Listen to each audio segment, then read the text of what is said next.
We turned to Sonali, the leading actress. "Can you tell us what's been happening in the theater over the past month?" Chadraj Jha asked. Sonali's voice trembled. "It started the day we first stepped into this place. We've seen strange figures lurking in the dark corners and heard whispers and voices warning us of impending doom." Sonali's voice cracked as she spoke, her tone drafty and laced with fear. Before we could press her for more information, she burst into tears.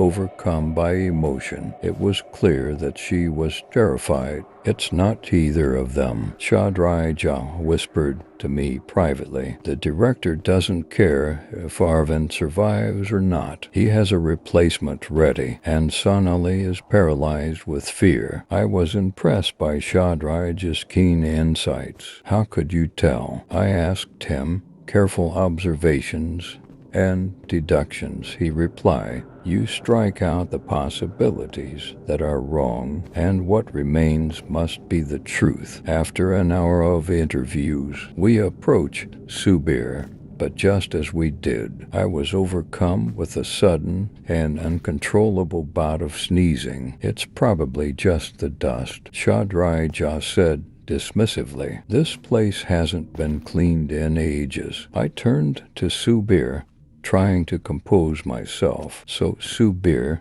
how were your relations with Arvind?" I asked him. Subir's expression was neutral. "We were colleagues, that's all." He looked down on me, but he was a good man. I pressed him for more information. "So what role were you playing before Arvind took over?" Subir's ambition was palpable. "Oh, I was the main character's friend, but I've been observing Arvind for the past 2 weeks, and I'm ready for the lead role." Chadraj's expression was stern. "All right, tomorrow we'll come again, just the 3 of us, and if we witness any hauntings or supernatural occurrences, consider this theater gone for the sake of your own safety." Pradeep's face lost all its color at the announcement, his eyes wide with fear. "Just one last question before we leave," Chadraj Jha said, turning to Pradeep. "When did the accident happen?" "This morning," Pradeep replied,